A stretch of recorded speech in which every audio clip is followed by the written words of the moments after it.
আজ প্রায় ১ মাস হতে চলল আমি আর আমার প্রিয় বন্ধু মানে আপনাদের খুব প্রিয় সত্যান্বেষী ভ্রমণে বেরিয়েছি। পুরুলিয়ার প্রত্যন্ত গ্রামাঞ্চল পেরিয়ে একটি অভয়ারণ্যর মধ্যে তৈরি এই সুন্দর বিশাল বহুল বাংলোই আমাদের ঠিকানায় পরিণত হয়েছিল।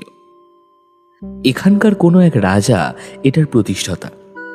পরে ব্রিটিশ সরকার এটি নিজেদের করে নেয়। এখন এটি সরকারি সম্পত্তি।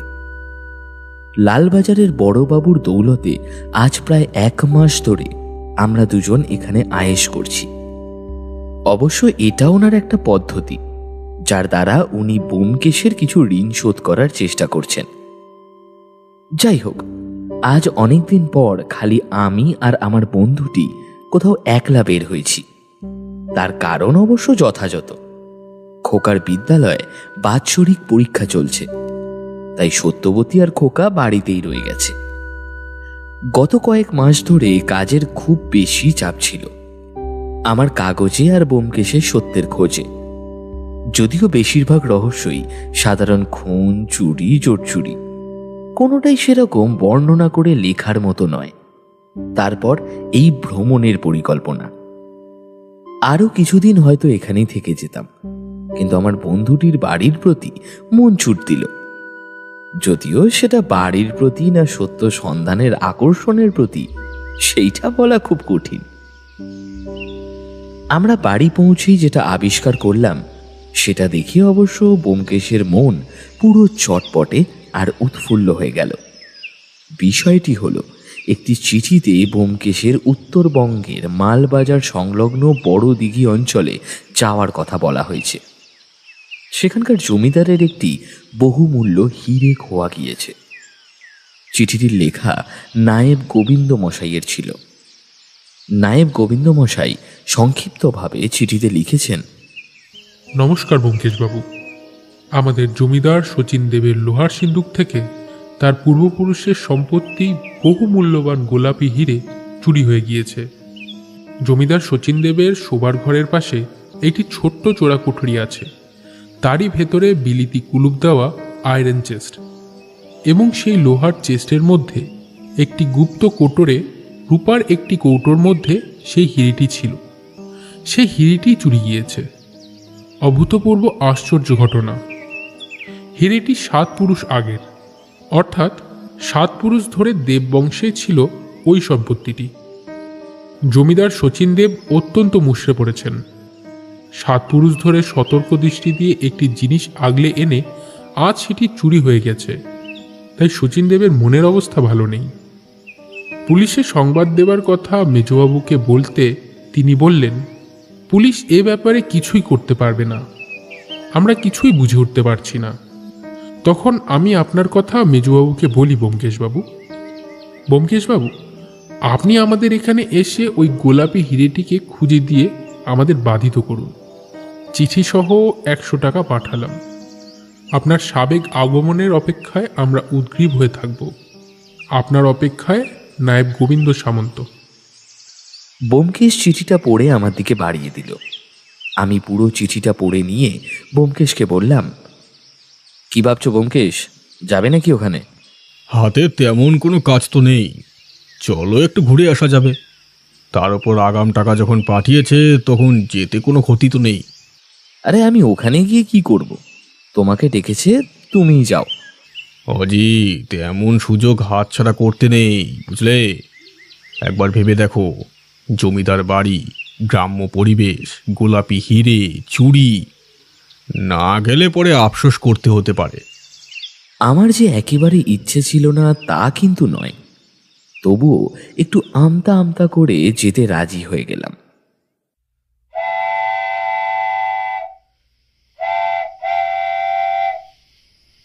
ব্যোমকেশ আর আমি যখন এসে মালবাজার স্টেশনে গাড়ি হতে নামলাম, সন্ধ্যের অন্ধকারে চারদিক তখন অস্পষ্ট ছায়াচ্ছন্ন হয়ে উঠেছে।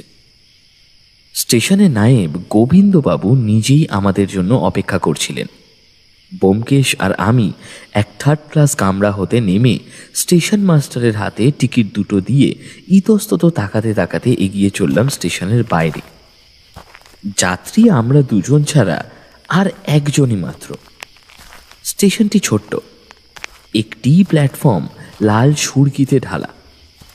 স্টেশন মাস্টারের ঘরখানি টিনের শেড দেওয়া। সমস্ত স্টেশনে মাত্র গোটা দিনে কেরোসিনের বাতি টিম টিম করে জ্বলছে।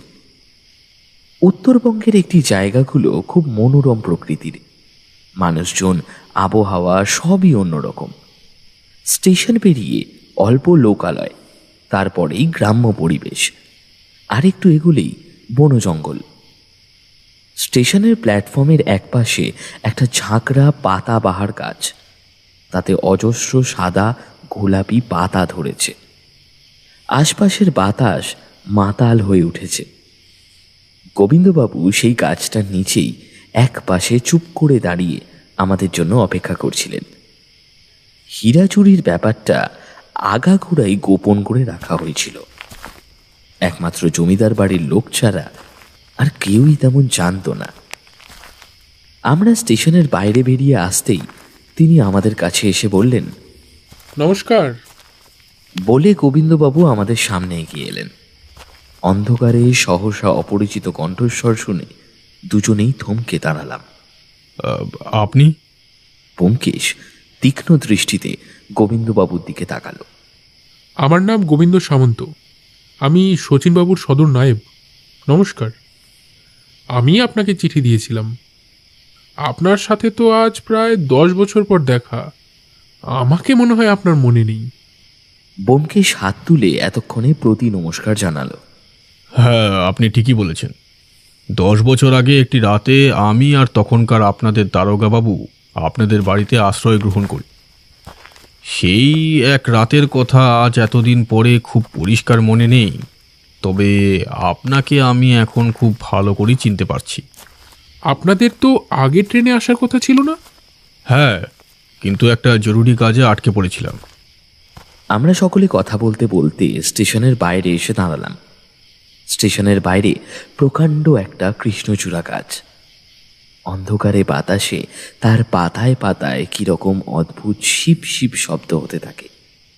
জমিদার বাড়ির প্রকাণ্ড অ্যাম্বাসেডর গাড়িখানা সেই গাছের নিচে অন্ধকারে দাঁড়িয়ে। আসুন। গাড়ির দরজা খুলে গোবিন্দবাবু আমাদের আহ্বান জানালেন। সকলে উঠে বসতেই গাড়ি ছেড়ে দিল।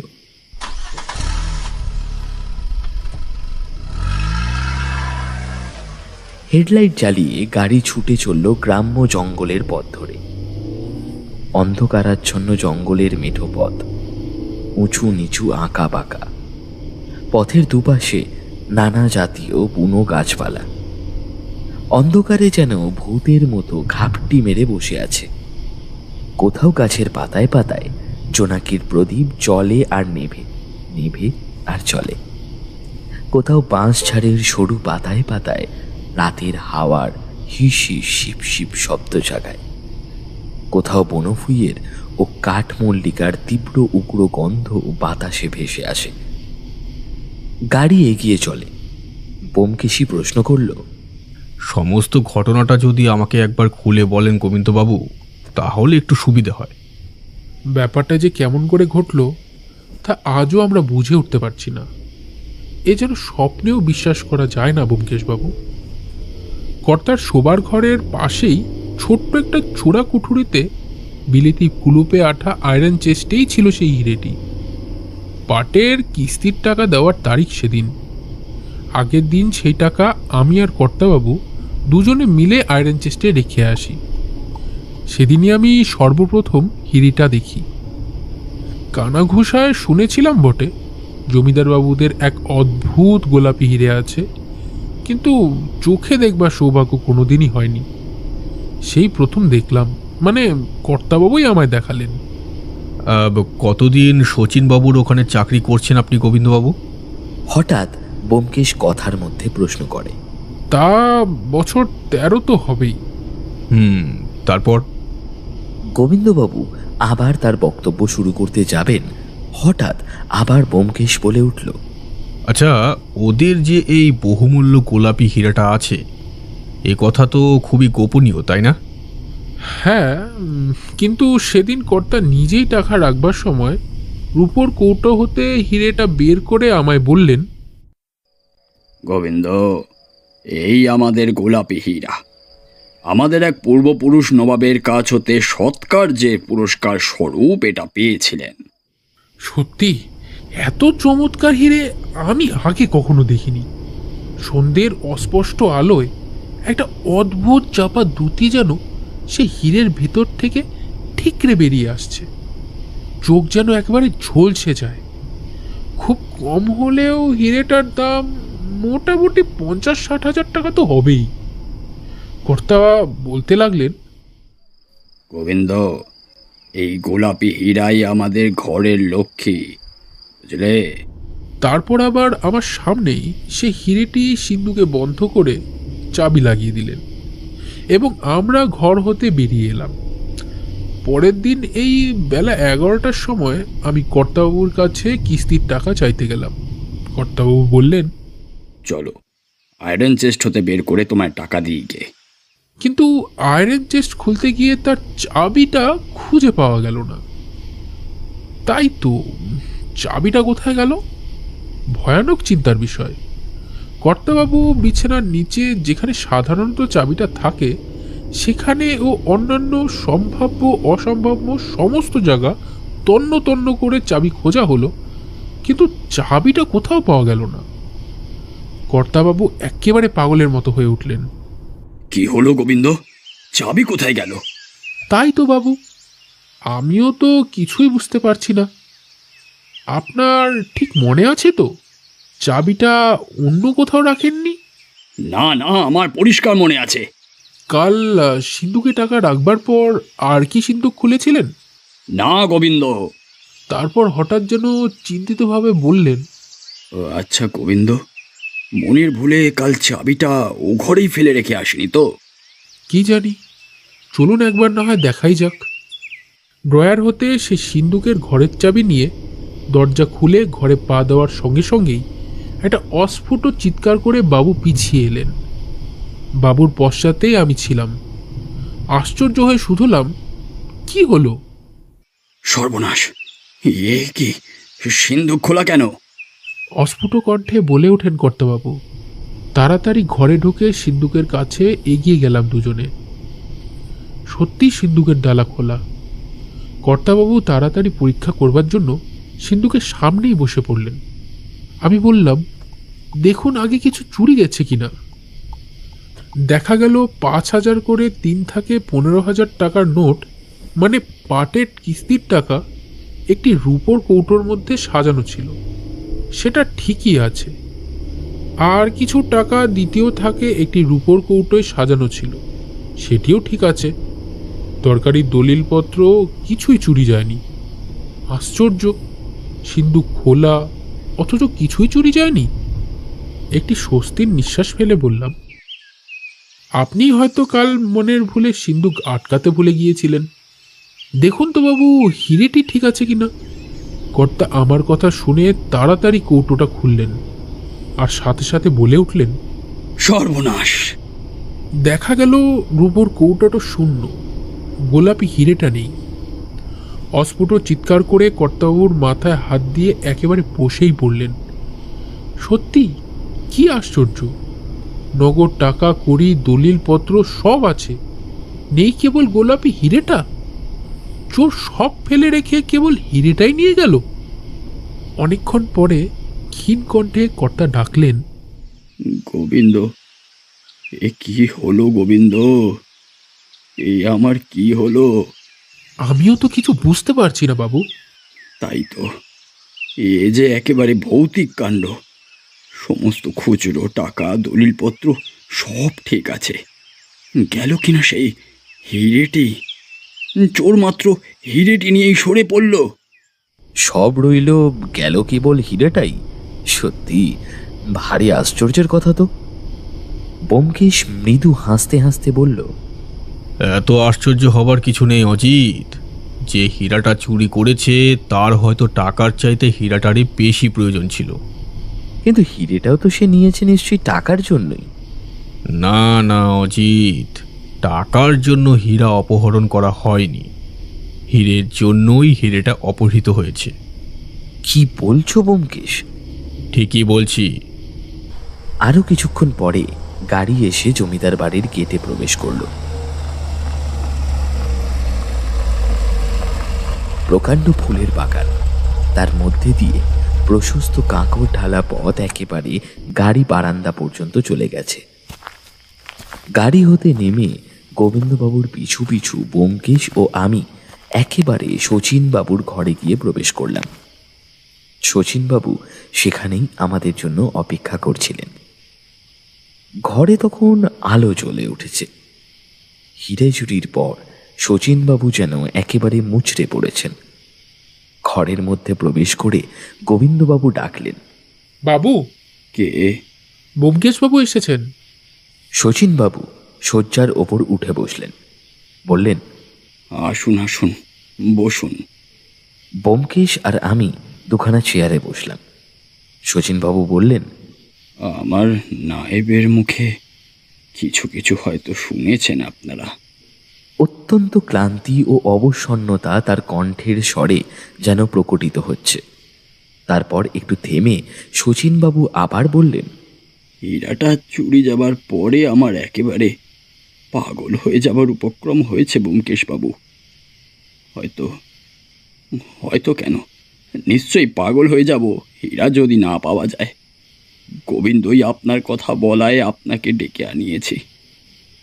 এখন শুধুমাত্র আপনি ভরসা ব্যোমকেশবাবু, আপনি ভরসা। শচীনদেবের চোখের কোল দুটি জলে ভরে উঠল। আপনার এ ব্যাপারে কাউকে সন্দেহ হয়? ব্যোমকেশ প্রশ্ন করে। আমার না, তবে কি জানেন, এ হীরের কথা বাড়ির দুজন লোক ছাড়া আর কেউ জানেই না। আমি আর আমার ছোট ভাই সাগর। তার যখন 22 বছর বয়স, সেই সময় বাবার সঙ্গে একদিন রাগারাগি হওয়ায় বাড়ি হতে উধাও হয়ে যায়। মাত্র 7 দিন আগে, দীর্ঘ 10 বছর বাদে সে আবার ফিরে এসেছে। আর কেউ এই হীরের সম্বন্ধে জানে না? না ব্যোমকেশবাবু। ও হ্যাঁ হ্যাঁ, যেদিন হিরে চুরি যায় তার আগের দিন গোবিন্দকে সেই হিরে দেখিয়েছিলাম। হীরের ঘরটা কোন দিকে ছিল? ওই ঘরে। শচীনবাবু ও গোবিন্দবাবু একই সঙ্গে আঙুল তুলে একটা বন্ধ দরজা দেখিয়ে দিলেন। ঘরটা দেখতে পারি একবার? নিশ্চয়ই। গোবিন্দ, ওই টেবিলের ওপর চাবিটা আছে, তুমি দেখিয়ে আনো ওদের ঘরটা। ঘরের মধ্যে একটা দেওয়াল ঘড়ি ছাড়াও একটা হ্যারিকেন বাতি ছিল। গোবিন্দবাবু হ্যারিকেন বাতিটা তুলে নিয়ে বললেন, আসুন। ব্যোমকেশ আর আমি গোবিন্দবাবুকে অনুসরণ করলাম। ঘরটা শচীনবাবুর শোবার ঘরের পাশেই। ঘরটা খুবই ছোট, যাতায়াতের একটা মাত্র দরজা, মোটা লোহার শিক দেওয়া ছোট্ট একটি জানালা, তারও কাবাট আঁটা। সিলিংয়ের গায়ে দুটি ঘুলঘুলি, বাতাস খেলবার জন্য। প্রকাণ্ড আয়রন চেষ্টটা দক্ষিণ দিককার দেওয়ালের ধারে দাঁড় করানো, মজবুত বিলিতি তালা তার গায়ে। ব্যোমকেশ হ্যারিকেনের আলো ঘুরিয়ে ঘরটা ভালো করে দেখে নিল। এই সিন্দুকেই হীরেটা ছিল?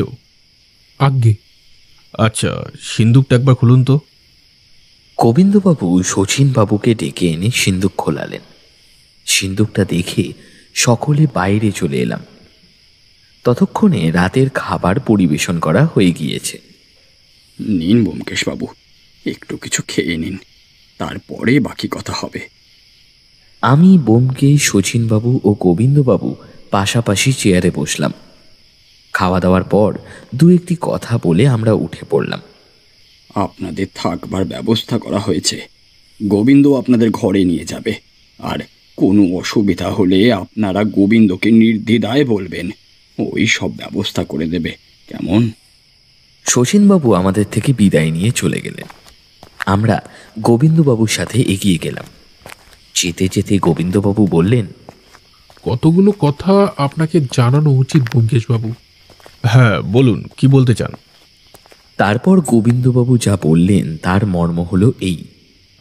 বাড়িতে লোকজনের মধ্যে সচিববাবু, তিনি অকৃতদার, তার বড় দাদার 2 ছেলে প্রকাশ ও বিকাশ।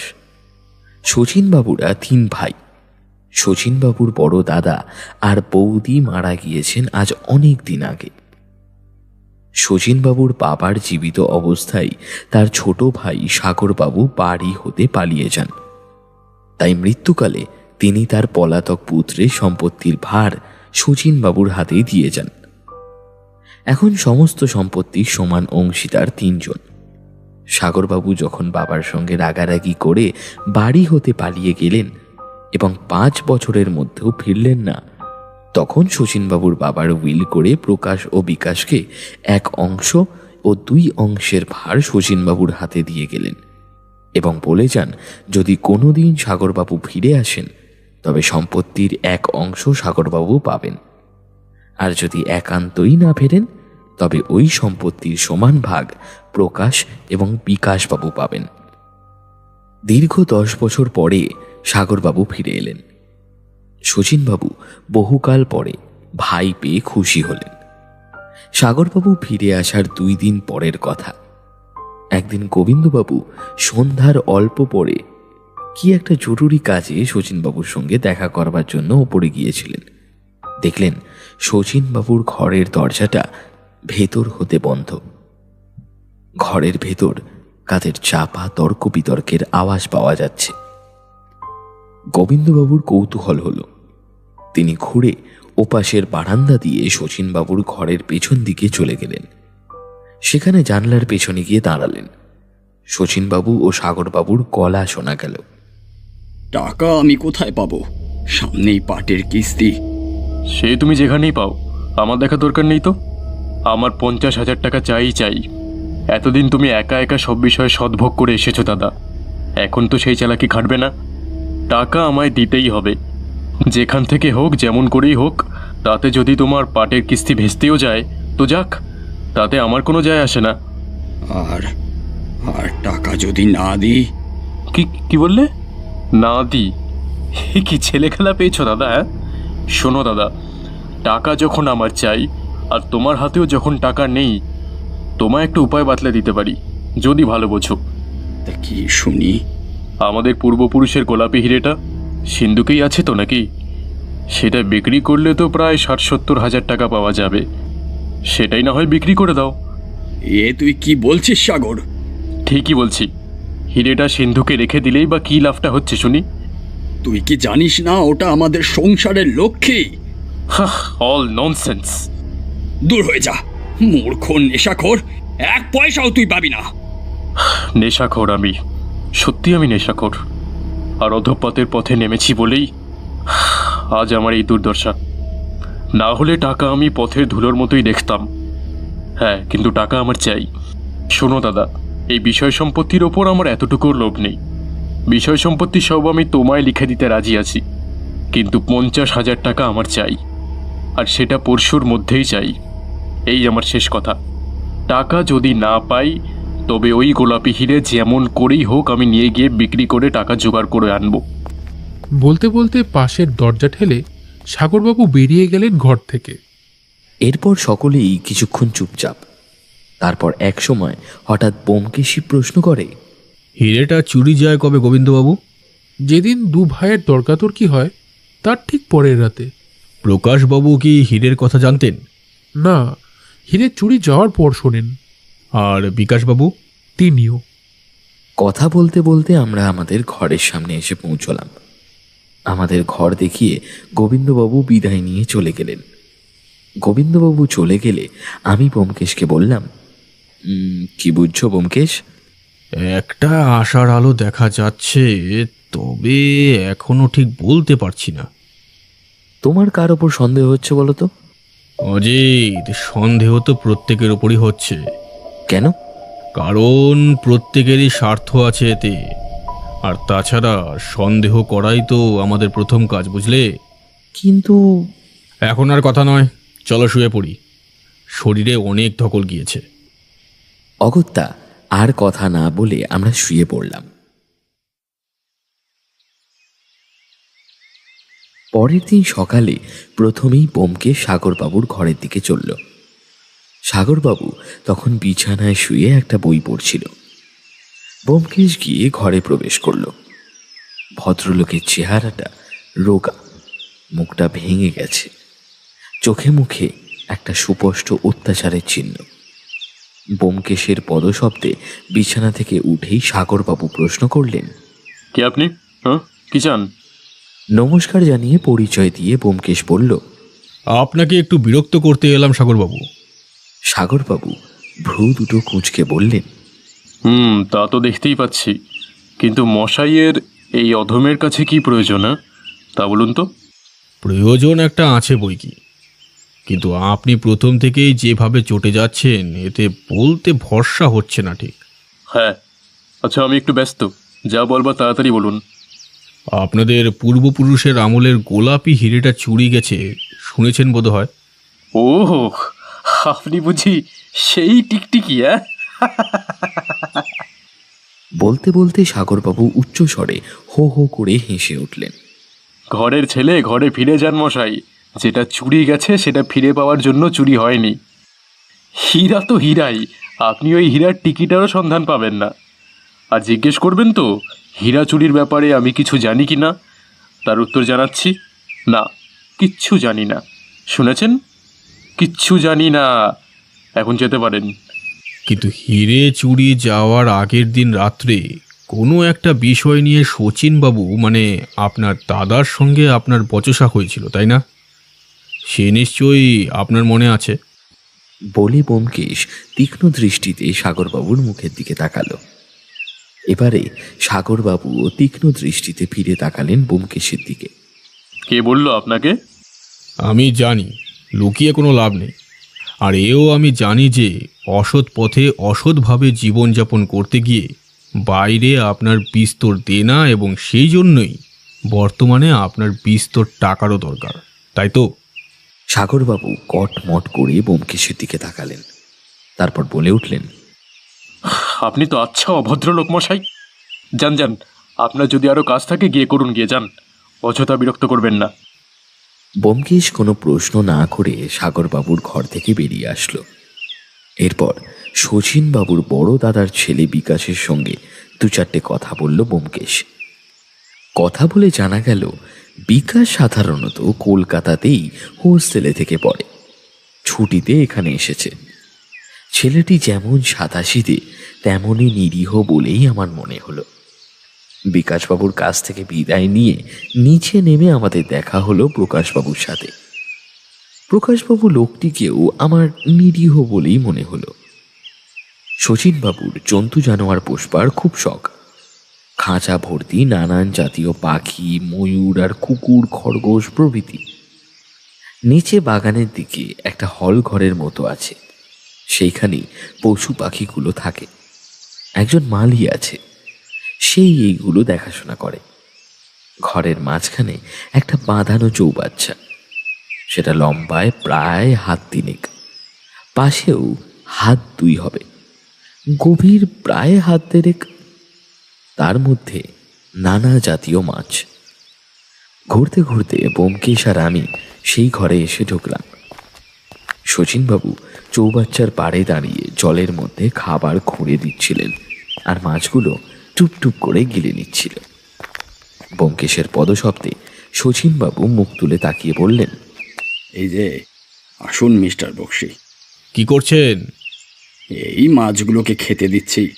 এদের আমি রোজ নিজের হাতে করে খাওয়াই, ওরা আমার বড্ড প্রিয়। দেখলাম লাল নীল নানা রঙের ছোট মেঝো মাছ চৌবাচ্চার স্বচ্ছ জলে সাঁতরে বেড়াচ্ছে। আজ সারাদিন আর কারোর সাথে হিরে চুরি নিয়ে আর কোনো আলোচনা হলো না। রাতের খাবার খেয়ে আমি আর ব্যোমকেশ আমাদের জন্য দেওয়া বিশ্রাম কক্ষে উপস্থিত হলাম। আমি ব্যোমকেশকে জিজ্ঞেস করলাম, কি বুঝলে এই চুরির ব্যাপারে? খুব জটিল কিছু না, আবার খুব জটিল হতেও পারে। তার মানে? সেটাই ক্রমশ প্রকাশ্য। হেয়ালি করো না তো, কি বুঝলে একটু খুলে বলো না। বোঝার আলো অল্প কিছু বাকি আছে, ওগুলো আগে বুঝি, তারপর না হয় তোমাকে বলবো।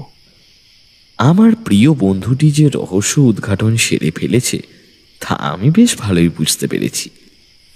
আমি আর ওকে ঘাঁটালাম না, সোজা নিদ্রার দেশে পাড়ি দিলাম। রাত তখন গভীর। জমিদার বাড়ির সকলেই ঘুমের কোলে ঢলে পড়েছে। ব্যোমকেশ শুধু একা এখনো জেগে একটা কাগজের ওপর আপন মনে হিজিবিজি দাগ কাটছে। সহসা বারান্দায় কার পায়ের শব্দ পাওয়া যায়, চাপা সতর্ক শব্দ। পা টিপে টিপে কি বুঝি হেঁটে যাচ্ছে। ব্যোমকেশ সতর্ক হয়ে উঠল। তাড়াতাড়ি চেয়ার হতে উঠে চট করে আলোটা নিভিয়ে বারান্দার দিকটার দরজাটা খুলে কাবাটের আড়ালে কান পেতে দাঁড়ালো। পায়ের শব্দ এদিকেই আসছে, ক্রমে কাছে, আরো কাছে, স্পষ্ট হতে স্পষ্টতর। কালো কাপড়ে মুড়ি দেওয়া একটা লোক অন্ধকারে সতর্কভাবে পা টিপে টিপে বারান্দা অতিক্রম করে যাচ্ছে। লোকটা রান্নাঘরের সামনে দিয়ে সাগরবাবুর ঘর ছাড়িয়ে বারান্দা দিয়ে নিচে নেমে বাগানে নামবার সিঁড়িটার দিকে চলে গেল। ব্যোমকেশ আমাকে ডেকে তুলল। তারপর ঘর থেকে বের হয়ে চুপি চুপি লোকটার পিছু নিলাম আমরা। রাত্রির অন্ধকারে বাগানটা থমথম করছে। গাছপালার শাখায় শাখায় পাতায় পাতায় অন্ধকার যেন জমাট বেঁধে আছে। ঝিঁঝির একটানা ঝিঁঝি শব্দ বিশ্রী একঘেয়ে লাগছে। কালো আকাশের গায়ে ইতস্তত বিক্ষিপ্ত তারাগুলো মিটিমিটি চলছে। কালো কাপড়ে আপাদমস্তক ঢাকা সেই মূর্তিটা ধীরে ধীরে বাগানের মধ্যে দিয়ে এগিয়ে শচীন দেবের পশু পাখির ঘরে গিয়ে ঢুকল। আমরাও গিয়ে ঘরটার মধ্যে প্রবেশ করলাম। অন্ধকারে আবছা ব্যোমকেশ আর আমি দূর থেকে লক্ষ্য করতে লাগলাম। কিছুক্ষণ পরে জল কাটার ছপ ছপ শব্দ পাওয়া গেল। অন্ধকারে একটা অস্পষ্ট ছায়ামূর্তি সেই জলের চৌবাচ্চায় নেমে কি যেন খুঁজে বেড়াচ্ছে।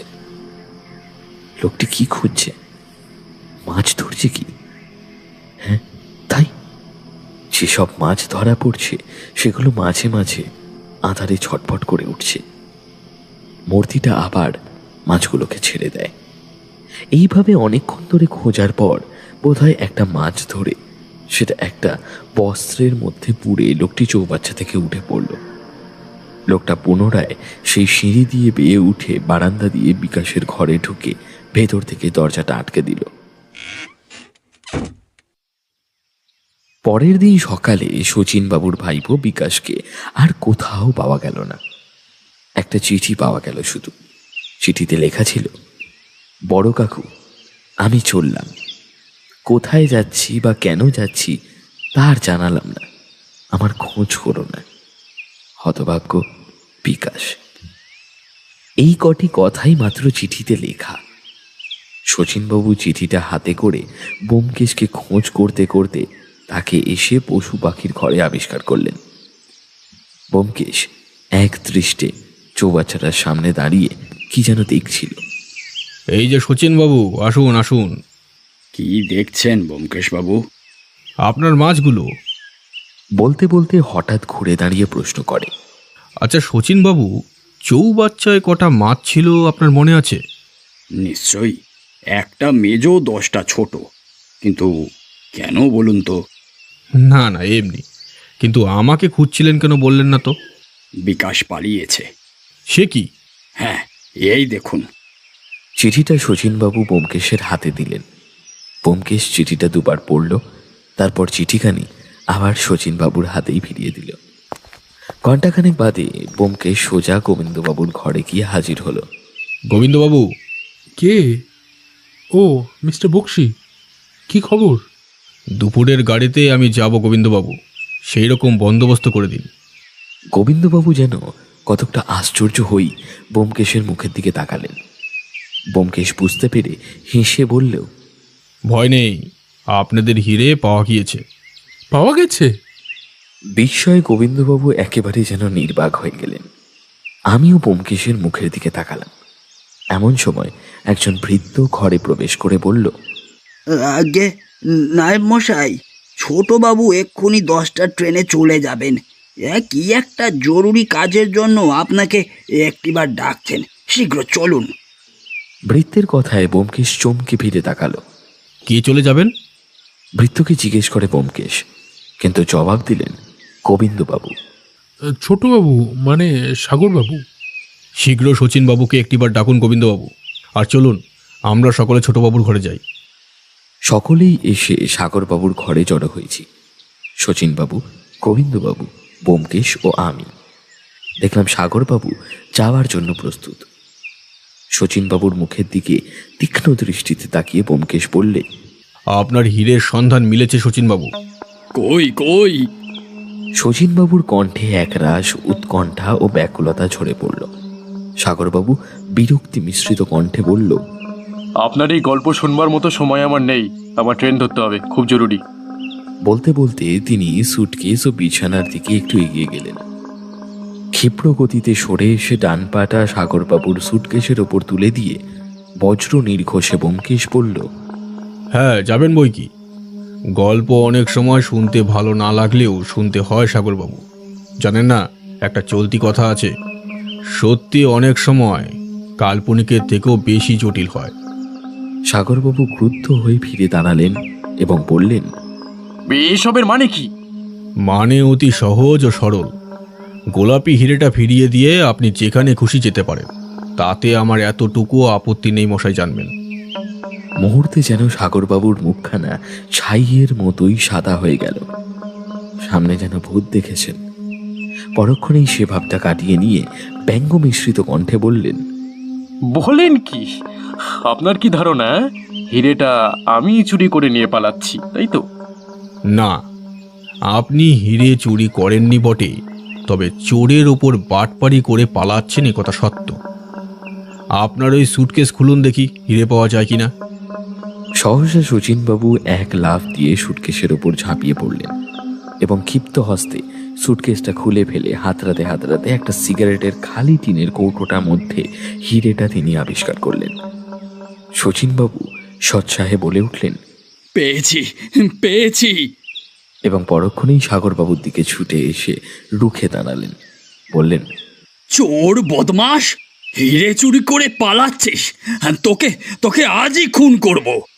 শচীনবাবু দুহাত দিয়ে ভাইয়ের গলা টিপে ধরতে গেলেন, কিন্তু ব্যোমকেশ বাধা দিয়ে বলল, দাঁড়ান, ওকে বৃথা দোষ দিচ্ছেন। চোর তো উনি নন, উনি শুধু নিমিত্তের ভাগী। চোরের ওপর বাটপাড়ি করতে গিয়ে ধরা খেলেন। তবে তবে চোর কে? তবে শুনুন, সাগরবাবুর প্রথম থেকে কোনো দিনও হিরেটার ওপরে লোভ ছিল না।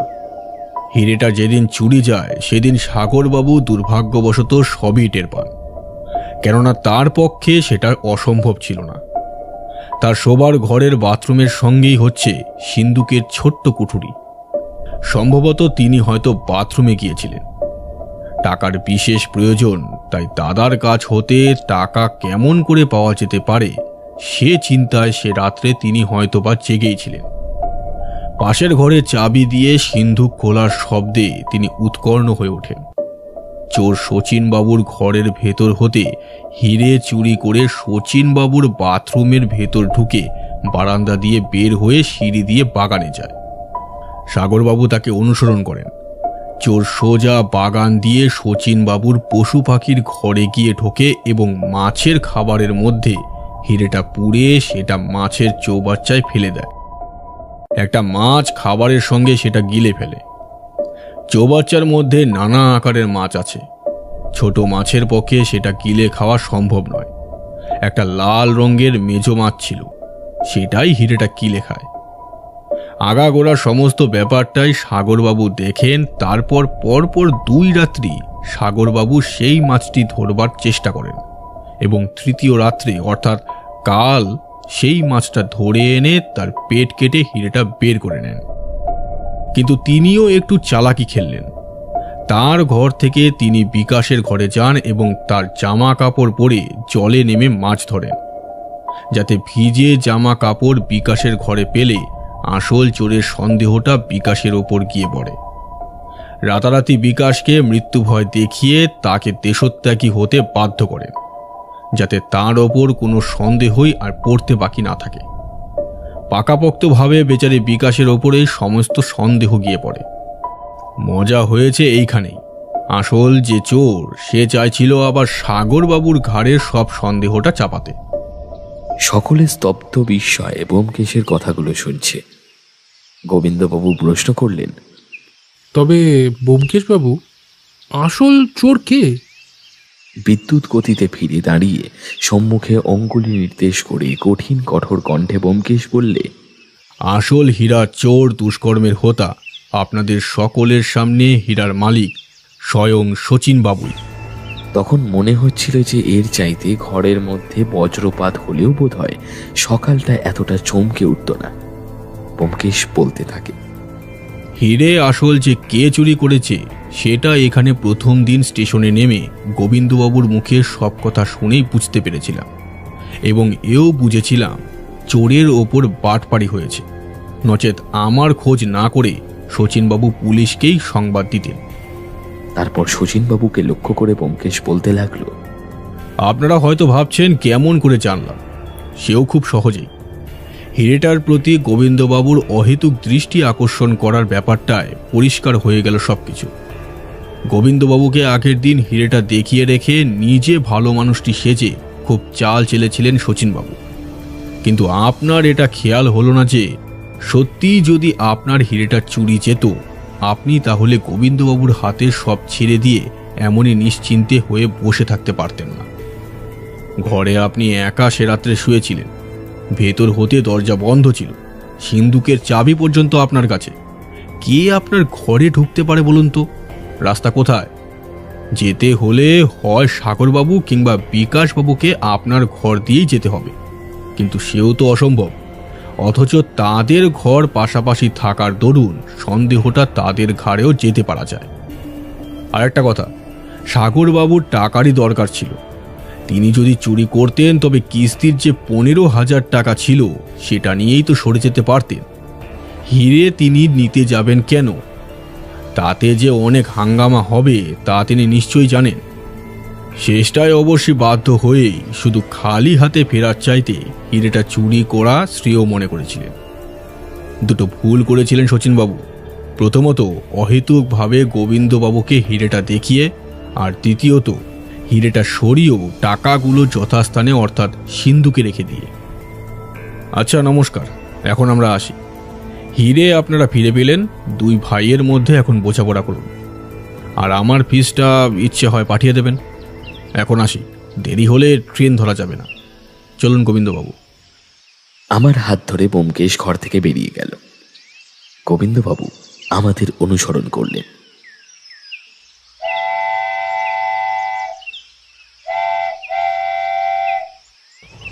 ট্রেনে বসে আমি ব্যোমকেশকে জিজ্ঞেস করলাম, তুমি কি প্রথমেই চুরির বিষয় বুঝতে পেরেছিলে? যখন স্টেশনে গোবিন্দবাবু তার মালিকের শোবার ঘরের কথা বর্ণনা করে তখনই আমার সন্দেহ হয়। পরে ওনার ঘরে গিয়ে সেটি নিশ্চয় করি, কিন্তু আমার একটা ভাবনা ছিল, বুঝলে? কি? হিরেটি তিনি কোথায় লুকিয়ে রেখেছেন। পরে সেদিন রাতে মাছের ওখানে দাঁড়িয়ে থেকে সব কিছু পরিষ্কার হয়ে গেল আমার। যাই হোক, এখন শুধু একটাই চিন্তা। কিসের চিন্তা? পারিশ্রমিকটি জুটবে তো? এই বলে ব্যোমকেশ আর আমি প্রাণ ভরে হাসতে লাগলাম।